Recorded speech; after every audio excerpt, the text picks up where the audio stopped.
Venjaramoodu കൂട്ടക്കൊലപാതക case പ്രതി അഫാൻ ജയിലിൽ ആത്മഹത്യയ്ക്ക് ശ്രമിച്ചു. പൂജപ്പുര ജയിലിലെ ശുചിമുറിയിൽ വെച്ചാണ് ആത്മഹത്യയ്ക്ക് ശ്രമിച്ചത്. അഫാൻ ഇപ്പോൾ തിരുവനന്തപുരം മെഡിക്കൽ കോളേജ് ആശുപത്രിയിൽ ചികിത്സയിലാണ്. കൂടുതൽ വിവരങ്ങളുമായി ടിൻഡു ദാസ് ചേരുന്നുണ്ട്. ടിൻഡു, എന്താണ് നിലവിലെ സാഹചര്യം?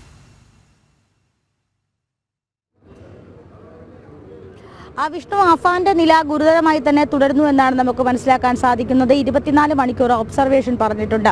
അഫാൻ നിലവിൽ ഇപ്പോൾ തീവ്രപരിചരണ വിഭാഗത്തിലാണ് കഴിയുന്നത്. ICUവിലേക്ക് മാറ്റിയിട്ട് ഇപ്പോൾ 2 മണിക്കൂറുകൾ പിന്നിടുമ്പോൾ അഫാന്റെ തലച്ചോറിലേക്കുള്ള ഓക്സിജൻ പ്രവാഹം കുറഞ്ഞിട്ടുണ്ട് എന്ന് നമുക്ക് മനസ്സിലാക്കാൻ സാധിക്കുന്നു.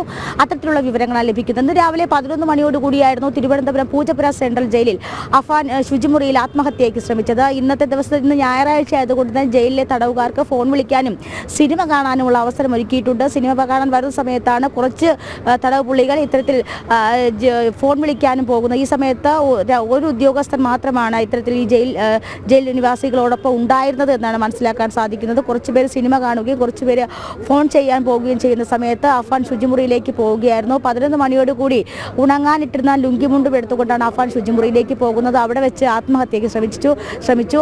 അഫാൻ കയറിയിട്ട് സമയം ഒത്തിരി കഴിഞ്ഞിട്ടും തിരിച്ചിറങ്ങാതെ വന്നതോടെയാണ് ഈ ഡ്യൂട്ടിയിൽ ഉണ്ടായിരുന്ന സുരക്ഷാ ഉദ്യോഗസ്ഥൻ കതകിൽ തട്ടുന്ന സമയത്ത് കതക് തുറന്നിരുന്നില്ല. ആ സമയത്താണ് കതക് ചവിട്ടി പൊളിക്കുന്ന സമയത്ത് അഫാൻ കഴുത്തിൽ കുരുക്കിട്ട നിലയിൽ അഫാനെ കണ്ടെത്തുന്നത്. എന്തായാലും നിലവിൽ ഇപ്പോൾ അഫാന്റെ നില അതീവ ഗുരുതരമാണ്. അഫാൻ ICUവിൽ തുടരുകയാണ്. കഴിഞ്ഞ ദിവസമാണ് പാലോട് നസീബ ബീവിയെ കൊലപ്പെടുത്തിയ കേസിൽ അഫാന്റെ കുറ്റപത്രം സമർപ്പിച്ചത്. വിഷ്ണു, ശരി, ടിൻഡു ദാസാണ് വിവരങ്ങൾ.